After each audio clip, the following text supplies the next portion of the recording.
Hello everyone, welcome back to Siddhant scholar study point. Myself Nandita Jain. इस video lecture में हम continue करेंगे संपूर्ण हिंदी साहित्य को। आज हम पढ़ेंगे आदिकाल का लेक्चर नंबर 7 और आज का टॉपिक है अमीर खुसरो। तो अमीर खुसरो की हिंदी पहेलियाँ और मुकरियों के बारे में आज हम पढ़ने वाले हैं। तो सबसे पहले उनका परिचय जान लेते हैं। अमीर खुसरो का जन्म 1255 ईस्वी में उत्तर प्रदेश के एटा जिले के पटियाली गांव में हुआ था। ठीक है, तो कब हुआ था जन्म उनका? 1255 में उत्तर प्रदेश के एटा जिले में, और गांव का नाम था पटियाली। ये दरबारी कवि होने के साथ साथ लौकिक परंपरा के भी पक्षधर थे। दरबारी कवि तो थे ही, किसी न किसी राजा के दरबार में दरबारी थे। ठीक है, और उस समय क्या होता था, दरबारी कवि जो होते थे वो अपने राजा की अतिशयोक्तिपूर्ण वीरता का वर्णन किया करते थे। इसके बारे में हम पढ़ चुके हैं। तो ये दरबारी कवि होने के साथ साथ लौकिक परंपरा के भी पक्षधर थे। साथ ही ये इतिहासकार, गणितज्ञ, भूगोलवेत्ता, संगीतकार और साहित्यकार भी थे। बहुत सारी इनमें विशेषताएं थी। संगीत के क्षेत्र में इन्होंने तबला और सितार से भारतीय परंपराओं का परिचय कराया था। ये राग ख्याल और राग तराना के भी बहुत बड़े विद्वान रहे हैं। तो अगर इनके बारे में पूछा जाता है कि कौन कौन से इन्होंने तबला और सितार में कौन सी परंपराओं का परिचय किया था, कौन कौन से राग थे उनके मेन, तो वह है राग ख्याल और राग तराना। इन्होंने जनता के मनोरंजन के लिए पहेलियाँ भी लिखी थी। ये स्वभाव से बहुत ही विनोदी मतलब बहुत ही हंसमुख थे, मिलनसार थे और सहृदय थे। ये आदिकाल के अंतिम चरण के प्रसिद्ध कवि थे। तो क्वेश्चन कहीं से भी आ सकता है, तो हर बात को ध्यान से सुनिएगा। आदिकाल में खुसरो ने खड़ी बोली का प्रयोग अपने काव्य में किया। ठीक है, तो खुसरो जी ने खड़ी बोली का प्रयोग किया था। ठीक है, किसमें? अपने काव्य में। इन्होंने खड़ी बोली का इसलिए क्योंकि इन्होंने ही खड़ी बोली का प्रयोग सबसे पहले किया था, इसलिए इन्हें खड़ी बोली का प्रथम कवि माना जा सकता है। इनके द्वारा रचित ग्रंथों की लगभग संख्या है 100, जिसमें से करीब 20-21 ग्रंथ ही उपलब्ध हैं। बाकी सारे इनके लिखे गए ग्रंथ उपलब्ध नहीं हैं। कुछ प्रसिद्ध रचनाएं हैं इनकी: खालिक बारी, पहेलियाँ, मुकरियाँ, दो सुखने और गजल। तो अगर पूछा जा सकता है, जैसे 4 ऑप्शन दे दिए, तो 3 इनसे कनेक्टेड हों और एक कुछ अलग हो, और पूछा जा सकता है कि अमीर खुसरो जी की इसमें से कौन सी प्रसिद्ध रचना है, तो वह है खालिक बारी, पहेलियाँ, मुकरियाँ, दो सुखने और गजल। ठीक है। साहित्य के क्षेत्र में इन्होंने जिन विधाओं को जन्म दिया उनमें गीत प्रमुख हैं। तो अगर हम साहित्य की बात करते हैं, वो तो काव्य की बात थी। अगर हम साहित्य की बात करते हैं तो इसमें इन्होंने जो जिन विधाओं को जन्म दिया उनमें हैं गीत। ठीक है, तो अमीर खुसरो अलाउद्दीन के दरबारी कवि थे। अगर पूछा जाता है कि दरबारी कवि किस राजा के थे, तो वो अलाउद्दीन के थे। लेकिन अगर पूछा जाता है कि वो शिष्य किसके थे, वो थे निजामुद्दीन औलिया के, और इनकी मृत्यु हुई थी 1324 में। ठीक है, तो हमने इनके बारे में परिचय देख लिया है। इनका जन्म हुआ था 1255 में और मृत्यु हुई थी 1324 में, और ये निजामुद्दीन औलिया के परम शिष्य थे और अलाउद्दीन के दरबारी कवि थे। अब बात करते हैं हम अमीर खुसरो और उनकी हिंदी के बारे में। अमीर खुसरो फारसी के प्रधान कवि थे।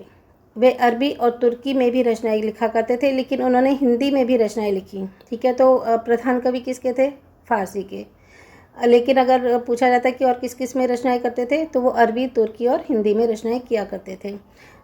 सल्तनत कालीन राजभाषा जो थी उस समय फारसी थी जब अमीर खुसरो जी काव्य किया करते थे। तो उसके बावजूद अमीर खुसरो ने हिंदी में क्यों रचनाएं लिखी, ये क्वेश्चन पूछा जा सकता है कि क्यों रचनाएं लिखी। तो इसका उत्तर देते हुए हम कहीं पर लिखा हुआ है कि हिंदी भाषा, उन्होंने लिखा था कहीं पर कि हिंदी भाषा फारसी से कम नहीं है सिवाय अरबी के। क्यों? क्योंकि जिस प्रकार अरबी अपनी बोली में दूसरी भाषा को नहीं मिलने देती, ठीक उसी तरह हिंदी में भी मिलावट का स्थान नहीं है। खुसरो ने यहाँ जिस हिंदी की बात की है वो 13वीं सदी के उत्तरार्ध और 14वीं सदी के आरंभ की है। ठीक है, तो 13वीं शताब्दी ख़त्म होने वाली थी और यह 14वीं शताब्दी स्टार्ट होने वाली थी। उस समय की ये हिंदी की बात कर रहे हैं। तो खुसरो की रचनाएं तत्कालीन हिंदी भाषा में ही लिखी गई हैं। तो उस समय जो 13वीं 14वीं शताब्दी में जो हिंदी भाषा बोली जाती थी ना, उसी टाइप की उन्होंने रचनाएं लिखी हैं। स्पष्टता ये सभी रचनाएं खड़ी बोली में हैं, क्योंकि उस समय खड़ी बोली का जोर था, तो खड़ी बोली में लिखी गई हैं। उस समय इसे हिंदुई या हिंदवी कहते थे। ठीक है, यहाँ से क्वेश्चन आ सकता है कि जिस समय अमीर खुसरो जी ने रचनाएं लिखी थी उस समय खड़ी बोली को क्या कहते थे, इसे हिंदुई या हिंदवी कहते थे। खुसरो के समय हिंदी खड़ी बोली संभवतः कहाँ बोली जाती थी? दिल्ली, आगरा और मध्य प्रदेश में प्रचलित थी। महाराष्ट्र के तत्कालीन प्रसिद्ध संत नामदेव जिनका जन्मकाल है 1270 से 1350, जो कि खुसरो के समकालीन ही थे। उन्होंने अपने काव्य की रचनाएं भी इसी हिंदी खड़ी बोली में की है। तो अगर पूछा जाता है कि अमीर खुसरो के साथ दूसरे ऐसे कौन से संत थे जिन्होंने अपनी रचनाएं खड़ी बोली में की थी, तो वो थे संत नामदेव।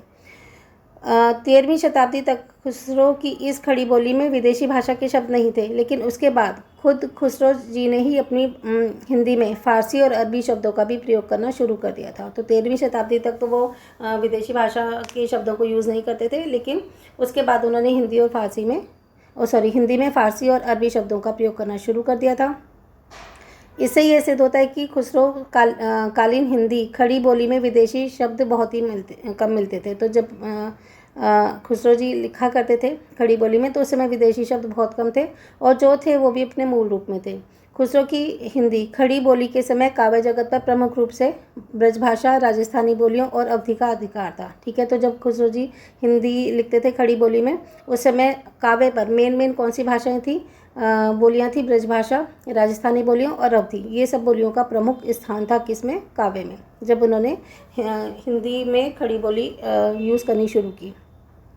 खड़ी बोली उस समय केवल तत्कालीन जन सामान्य की आम भाषा ही हुआ करती थी। संभवतः इसीलिए खुसरो ने इसे हिंदी की तूती कहा है। ठीक है, तो जो उस समय सामान्य जन थे, सामान्य लोग थे, उनकी आम बोलचाल की भाषा खड़ी बोली होती थी, इसीलिए खुसरो ने हिंद की तूती कहा है खड़ी बोली को। ठीक है, तो ये क्वेश्चन बन सकता है कि हिंद की तूती किसने कहा है खड़ी बोली को, अमीर खुसरो ने कहा है। और अगर हमने आपसे पूछा जाता है कि अमीर खुसरो ने हिंद की तूती किसे कहा है, तो वो खड़ी बोली को कहा है। या क्वेश्चन ऐसे भी पूछा जा सकता है कि अमीर खुसरो ने खड़ी बोली को क्या कहा है, तो वह है हिंद की तूती। ठीक है, तो इसलिए आपको सारी बातों को ध्यान रखना होगा, क्वेश्चन कैसे भी पूछा जा सकता है।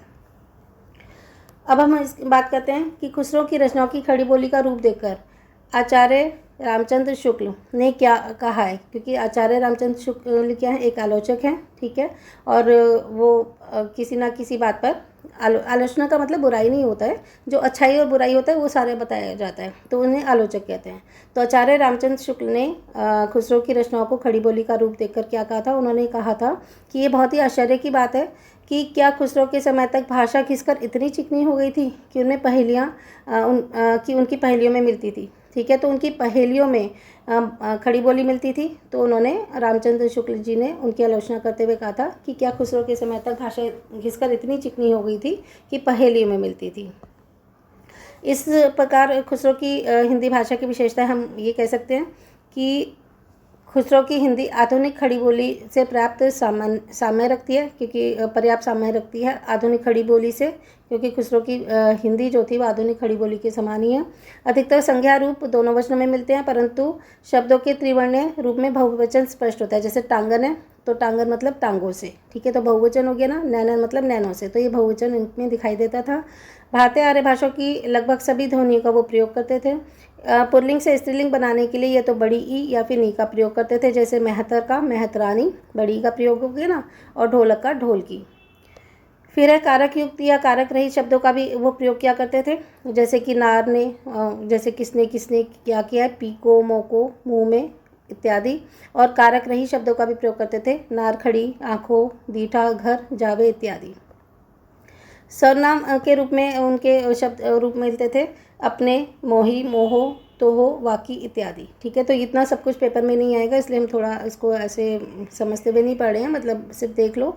बाकी जो इंपॉर्टेंट क्वेश्चन है मैं आपको साथ साथ बताती चलती हूँ। फिर है क्रिया के पूर्वकालीन क्रियार्थक या कृदंत रूप इस प्रकार मिलते थे, जैसे फिरी, आई, मारन, लगा, फुकत, फिर इत्यादि। प्रेरणार्थक शब्द भी मिलते थे, बिसरावट, खटकावत इत्यादि।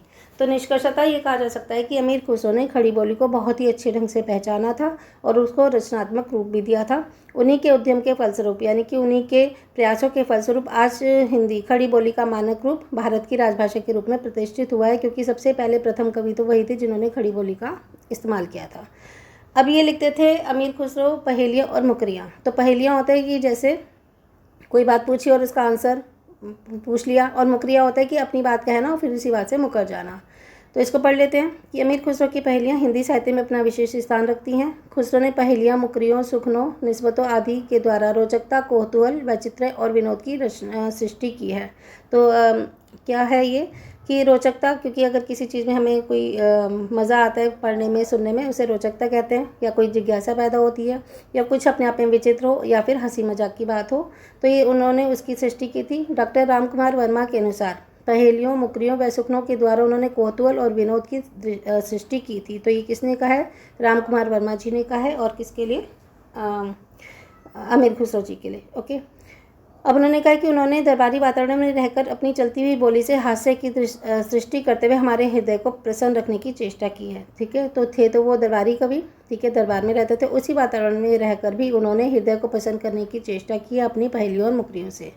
खुसरो की पहेलियाँ आम बोलचाल की भाषा के साथ साथ समाज की सुसभ्य, शिष्ट और व्याकरण सम्मत भाषा में हमारे सामने प्रस्तुत हुई। तो ऐसा नहीं है कि आम बोलचाल की भाषा तो ऐसी घिसी विसी भाषा हो, वो सुसभ्य भी थी, शिष्ट भी थी और व्याकरण सम्मत भी थी। पूरा व्याकरण का उसमें यूज़ होता था। पहेलियाँ शब्द संस्कृत के पहेली का शब्द या का अपभ्रंश या तद्भव रूप है। तो अगर पूछा जाता है कि पहेलियाँ शब्द किसका रूप है, वो संस्कृत के पहेली का शब्द का अपभ्रंश या तद्भव रूप है। इसलिए कहा जा सकता है कि हिंदी में पहेली की परंपरा कहाँ से आई? संस्कृत से। तो संस्कृत में जो पहेली का थी वही अपभ्रंश और तद्भव रूप में बाद में हिंदी में पहेली कहलाई। अब इसमें ये देख लेते हैं कि पहेलियाँ में संस्कृत के दो रूप होते हैं। अंतर्लिपि का, जिसके जो उत्तर होते हैं वो पहेलियों में ही छिपे होते हैं, और बहिर्लिपि का, जिसके उत्तर पहेलियों में नहीं होते, बाहर से ढूंढ के निकालने पड़ते हैं। तो ये जो इम्पोर्टेंट बात थी वो तो हमने पढ़ ली है, फिर भी थोड़ा सा और देख लेते हैं कि भाई जैसे ये कहते हैं कि भाई आगे पीछे बहिना आई, पीछे पीछे भैया, आगे आगे बहिना आई, पीछे पीछे भैया, दांत निकाले बाबाए, बुरको ओढ़े मैया। ठीक है, तो इसका आंसर क्या हुआ? एक पहेली है ये, तो बहिर्लिपि का। इसमें बहिर्लिपि का क्यों? क्योंकि इसमें इसका आंसर कहीं नहीं छिपा हुआ है, तो उसका आंसर है भुट्टा।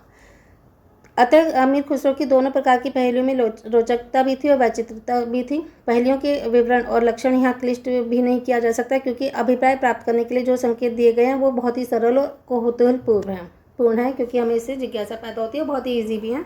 खुसरो द्वारा रचित मुकरियाँ भी एक प्रकार की पहेलियाँ भी हैं, बस इसमें मुकरी का अर्थ होता है अपनी बात कहकर बाद में मुकर जाना। तो जैसे हम इनका उदाहरण पढ़ लेते हैं।